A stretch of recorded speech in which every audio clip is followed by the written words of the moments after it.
À mi-parcours de la session d'automne du 46e Forum culturel international d'Asila, ouvert le 26 septembre, le secrétaire général de la fondation du Forum, Hatim Betoui, a adressé un premier bilan marqué par l'hommage à Mohamed Ben Aïssa, fondateur disparu en février dernier, et la volonté d'assurer la continuité avec la jeunesse. Rencontré à son bureau au siège de la Fondation au centre Hassan II des rencontres internationales, 6 à la Médina, M. Betoui s'est exprimé sur cette première édition depuis le décès de Mohamed Ben Aïssa, survenu le 28 février 2025. Mohamed Ben Aïssa, c'est la première fois qu'on célèbre le Moussem culturel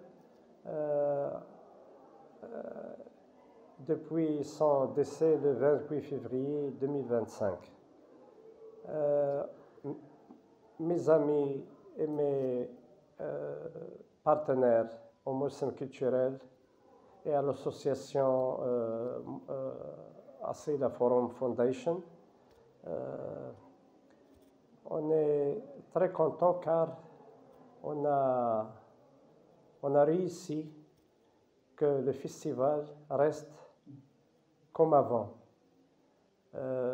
C'est vrai, il y avait des défis, mais avec la patience et la résilience, on peut arriver à un bon résultat.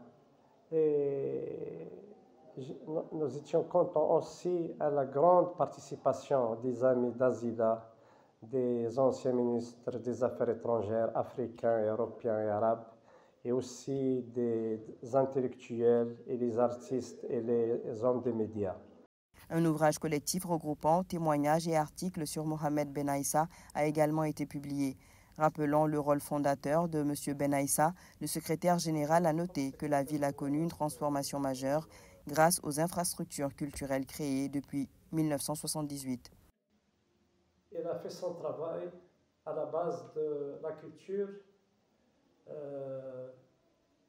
au service du développement. Il a achevé beaucoup de choses à Asila. Ce centre culturel, la bibliothèque du Prince Bandar, la restauration du palais de la culture à la Médina. Et comme vous savez, Asila a totalement changé depuis 1978 jusqu'à maintenant. Il a aussi évoqué les enseignements des ateliers artistiques et du panel sur l'initiative royale pour l'Atlantique tenue mardi 30 septembre. Asila, c'était depuis longtemps un think tank exceptionnel. Asila, c'était l'un des villes qui s'intéressait au dialogue arabo-africain. Et comme vous savez, Asila a accueilli le président poète Léopold Sédar Senghor. Et il a pris le leadership de défendre la cause africaine. Et depuis 1981, on a le défunt Mohamed Ben Aïssa a toujours fait ses efforts de laisser l'Afrique présente, permanente dans les activités d'Asila. Revenant sur les perspectives, le secrétaire général a insisté sur l'importance de préserver l'esprit du forum tout en s'adaptant aux défis contemporains.